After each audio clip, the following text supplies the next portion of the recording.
వైఎస్ఆర్సీపీ పార్టీకి ప్రజలలో చాలా బ్రహ్మాండమైన ఆదరణ ఉందని, వచ్చే ఎన్నికల్లో భారీ మెజార్టీతో గెలుస్తామని ధీమా వ్యక్తం చేసిన ఎమ్మెల్యే గడికోట శ్రీకాంత్ రెడ్డి.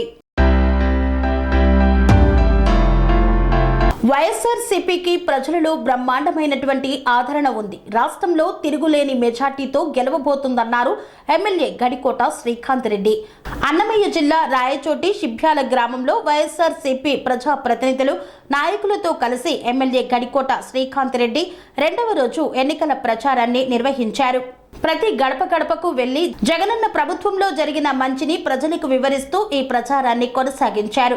అనంతరం అక్కడే మీడియా సమావేశంను ఏర్పాటు చేశారు. ఈ సందర్భంగా వారు మాట్లాడుతూ బడుగు బలహీన వర్గాల ప్రజలకు చేదోడు వాదోడుగా ఉండేందుకు అనేక వ్యవస్థలను సీఎం జగన్ మోహన్ రెడ్డి తీసుకువచ్చారని, అందుకే ఆయనను గుండెల్లో పెట్టుకొని ప్రజలు పూజిస్తున్నారన్నారు.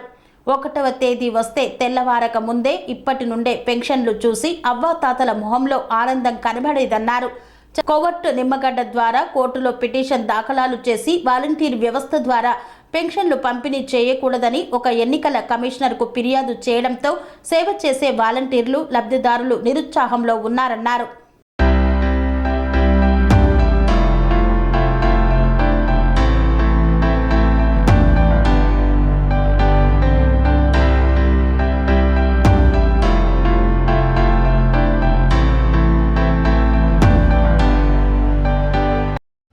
గత 5 సంవత్సరాలుగా పరిపాలన ఎంతో దగ్గరగా ఉంటూ పేదవారికి, బడుగు బలహీన వర్గాల ముఖ్యంగా ప్రజలకు అందరికీ కూడా ఎంతో చేదోడు వాదుడుగా ఉన్నటువంటి అనేక వ్యవస్థలను తీసుకొచ్చినటువంటి గౌరవ ముఖ్యమంత్రి జగన్మోహన్ రెడ్డి గారిని ప్రజలను గుండెల్లో పెట్టుకొని పూజిస్తున్నారు.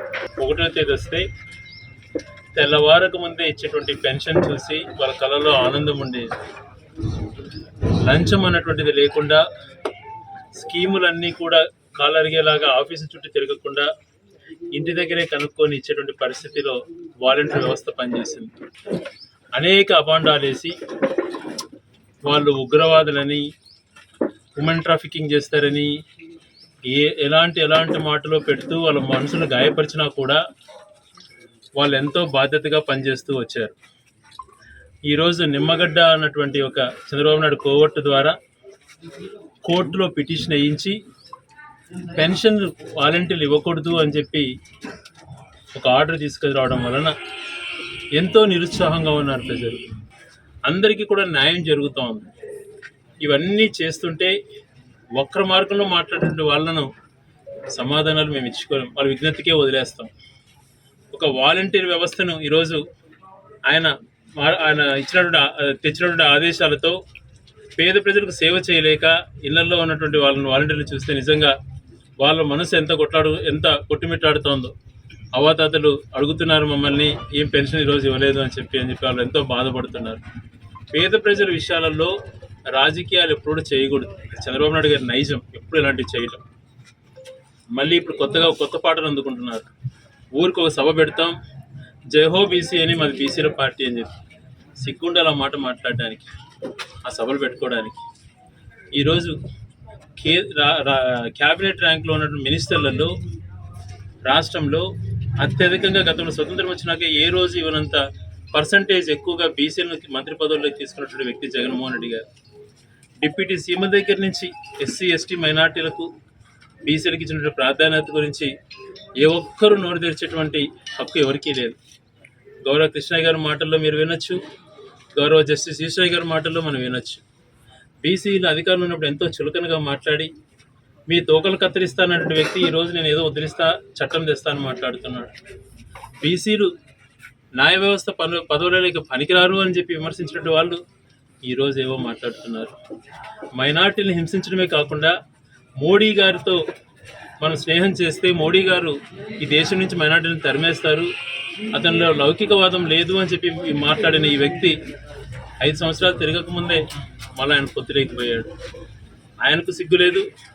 ఆయన ప్రత్యేకించి ఆయన్ను ప్రశంసించి మాట్లాడుతూ ఓటు అడిగే వాళ్ళకు బుద్ధి లేదు. ప్రజలకు సేవ చేసిన మార్గాలు ఉండాలి, హేళనగా మాట్లాడేది కాదు. ఆర్చలు కట్టి బతుకుతున్నాం అంటున్నారు.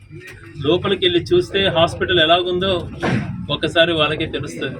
ఈరోజు పేదవాళ్ళు ఎంత సంతోషపడుతున్నారో అక్కడికి వెళ్ళి ట్రీట్మెంట్ తీసుకునే వాళ్ళని చూస్తే నిజంగా మా మనసుకు సంతోషం కలుగుతుంది.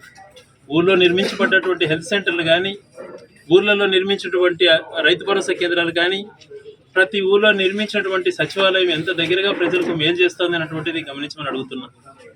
గత హయాంలో ఎన్నికల ముందు 3,600 కోట్ల నీరు చెట్టు కింద ప్రొసీడింగ్స్ ఇచ్చి అడ్డుగోలుగా దోచుకొని ₹1 ఖర్చు పెట్టకుండా న్యాయస్థానాలను ఆశ్రయించి ఈ ప్రభుత్వంలో వాళ్ళకి బిల్లు చెల్లించాం.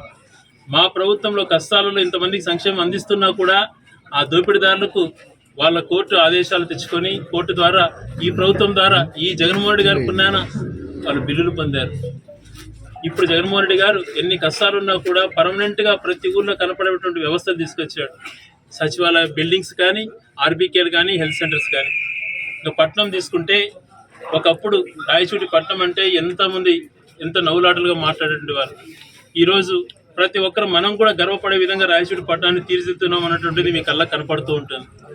అనేకమైన అభివృద్ధి కార్యక్రమాలు చేస్తున్నాం.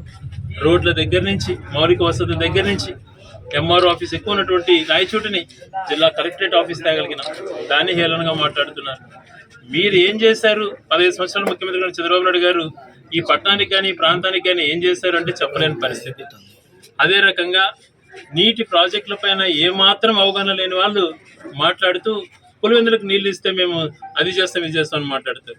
ఫస్ట్ నీతి నిజాయితీతో ప్రజలకు సేవ చేశాం కాబట్టి, ఓటు అడిగే హక్కు మా జగన్మోహన్ రెడ్డి గారు ప్రజలకు సంక్షేమాన్ని ఇచ్చి చేశారు కాబట్టి, మళ్ళీ కూడా గడపడం తిరిగిన తర్వాత కూడా మళ్ళీ ఇప్పుడున్నటువంటి సమయాన్ని వృధా కానియకుండా ప్రతి ఒక్క ఇంటికి వెళ్ళి ప్రతి ఒక్క ఓటర్ను కూడా కలవడానికి సాయశక్తుల ప్రయత్నం చేస్తున్నాం. ఖచ్చితంగా ప్రజల్లో బ్రహ్మాండమైన ఆదరణ ఉంది. వైఎస్ఆర్సీపీ రాష్ట్రంలో తిరుగులేని మెజార్టీతో గెలవబోతోంది. అలాగే రాప్తాల్లో నిర్వహించినటువంటి సిద్ధం సభ ఏ రకంగా అయితే తరలి వెళ్ళామో అంతకంటే పెద్ద ఎత్తున రేపు మేమంతా సిద్ధమైనటువంటి సభ మదనపల్లి జరగబోతోంది. ఈ సభకు కూడా ప్రతి ఊరి నుంచి, ప్రతి పల్లె నుంచి కూడా అందరూ కూడా తరలి వచ్చి దాన్ని విజయవంతం చేసి జగన్మోహన్ రెడ్డి గారు ఇచ్చినటువంటి సందేశం కోసం ఎదురు చూస్తున్నాం. గతంలో ఏ ఒక్కరము కూడా అటు రాజకీయ నాయకులుగా మేము కానీ, పత్రికా విలేకరులుగా మీరు కానీ, సామాన్య మానవుడు కానీ ఎవరు కూడా మేనిఫెస్టో ఏదో ప్రభుత్వాలు ఇస్తాయి రొటీన్గా ఆ మేనిఫెస్టో గురించి ఆలోచన చేసేటువంటి వాళ్ళమే కాదు. ఈరోజు మేనిఫెస్టోని ఎంత నమ్మకం కుదిర్చాడు జగన్మోహన్ రెడ్డి గారు అంటే, సామాన్య మానవుడు కూడా జగన్మోహన్ రెడ్డి గారు ఎప్పుడు మేనిఫెస్టో ఇస్తారు అన్నటువంటి అడుగుతున్నారు అని అంటే దాన్ని ఎంత నమ్మకం క్రియేట్ చేస్తారో ఒక్కసారి నిజంగా చూస్తే అది అనిపిస్తున్నారు. ప్రజల నుంచి ఆ మాట అడుగుతుంటే నిజంగా ఆశ్చర్యం కలుగుతుంది. ఎందుకమ్మా మీకు మేనిఫెస్టోతో అంటే లేదు నాయన నేను చెప్తే అది చేస్తాడు అటువంటి క్రెడిబిలిటీ సంపాదించిన ఏకైక లీడర్ దేశంలో జగన్మోహన్ రెడ్డి గారు. ఈరోజు మేనిఫెస్టో ఎప్పుడు వస్తుంది జగన్మోహన్ రెడ్డి అని ఎదురు చేసేటువంటి పరిస్థితి కల్పించాడు అంటే ఎంత నమ్మకం కుదిర్చాడో ఒకసారి ఆలోచన చేయమంటున్నా. అదే చంద్రబాబు నాయుడు గారు మేనిఫెస్టో అంటే ఆయన లెక్కలేని తన ఎన్నికల ముందు ఏదైనా హామీ ఇస్తాడు, తర్వాత ఏమి చేయడు అన్నటువంటిది ప్రజల్లో ఏర్పడే భావం. ఖచ్చితంగా నమ్మకం ఉన్నటువంటి నాయకుడు కాబట్టి రాబో రోజులలో ఖచ్చితంగా కూడా మంచి మెజారిటీతో వైఎస్ఆర్ కాంగ్రెస్ పార్టీ రాష్ట్రంలో విజయకేతనం ఎగరేస్తుంది. రాయచోట్లో గతంలో కంటే కూడా ఎక్కువ మెజారిటీతో ఇక్కడ విజయం సాధించగలుగుతాం అన్నటువంటిది ప్రజల మధ్య తిరుగుతున్నప్పుడు తెలుస్తూ ఉంది. ప్రజలే ఆ మద్దతు ప్రకటిస్తున్నారు. సెరెనిటీ మోడల్ హై స్కూల్ విద్యార్థులకు అమ్మఒడి, సామాన్యులకు అందుబాటులో ఉన్న బడి సెరెనిటీ. మేడ్చల్ జిల్లాలో మేటిగా నిలిచి సాటిలేని ఫలితాలను సాధిస్తున్న #1 స్కూల్ సెరెనిటీ. మా ప్రత్యేకతలు ప్రతి విద్యార్థి పట్ల వ్యక్తిగత శ్రద్ధ, activity based learning and digital classrooms, computer lab, 100% ఫలితాలు, sports and cultural activities, yoga, abacus మరియు Vedic maths education. Please visit Serenity Model High School, Nagaram. Admissions are in progress. Call 040-271-46899 and 040-271-48699.